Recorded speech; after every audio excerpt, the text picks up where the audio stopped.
It's been discussed for a lot of years how disastrous this old bridge is. We're going to think that we have died and gone to heaven when the new bridge is open. This bridge is truly the lifeline of this community. In southern Illinois, carpenters from the Mid-America Carpenters Regional Council are working above the mighty Mississippi to replace the old Chester Bridge, a connection between east and west that is critical to the region.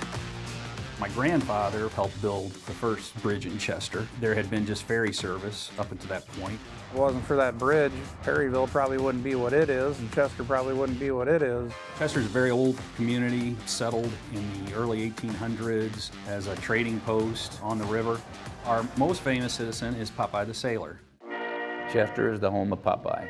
There was a gentleman by the name of Elsie Seeger who created Popeye. Home of Popeye, Brutus, olive oil, there's a statue on every street corner. He modeled most of the major characters after people he knew growing up here in Chester. The people of Chester are also kind, strong, and determined. And so in the early 1940s, the first bridge was constructed as a toll bridge. A couple of years later, a big storm came through and picked the bridge up and threw it in the river. It was demolished in a windstorm, had to be reconstructed a few years later in 1946. It's just well past its planned life at this point, and it doesn't really meet the needs of the amount of transportation that we have. It's very narrow. There's two lanes that are barely 12 foot with no shoulder. There's been a lot of mirrors clipped on this current bridge. I mean, it's pretty tight. It's very wonky and a little bit scary. You can stand underneath this old bridge and actually see things fall off of it from time to time. It's rusting. It's a time for the new bridge. But a new bridge wouldn't come easy. Led by local businessman Don Welge, it took years of hard work and determination.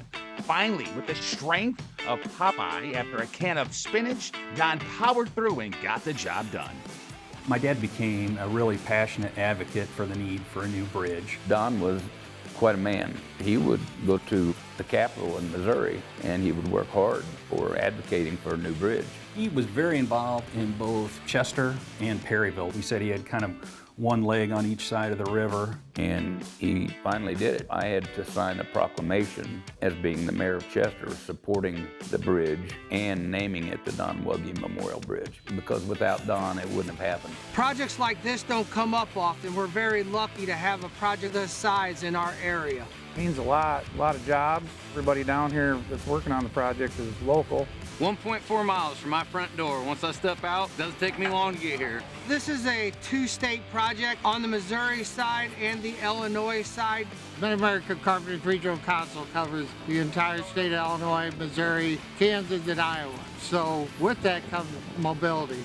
Our members can travel from Illinois to Missouri and likewise without any restriction. The carpenters are all one, so they all talk together as the same rather than have to talk to two separate, complete entities. It's very important that the workers on the site are capable and experienced.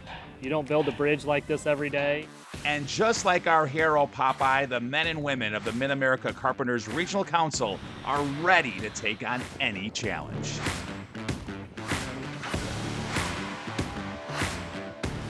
Our carpenters embody the strength and determination of Popeye himself. They are tough and they don't stop until they're done.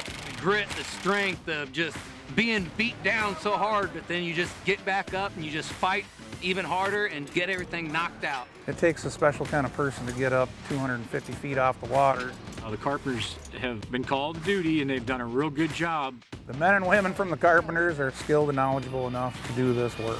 I love it. Being a carpenter, and I would never go back any other way. When the final beam is placed and the last nail driven, the Chester Bridge will stand as not just steel and concrete, but as a tribute to the legacy of a community that is built to last.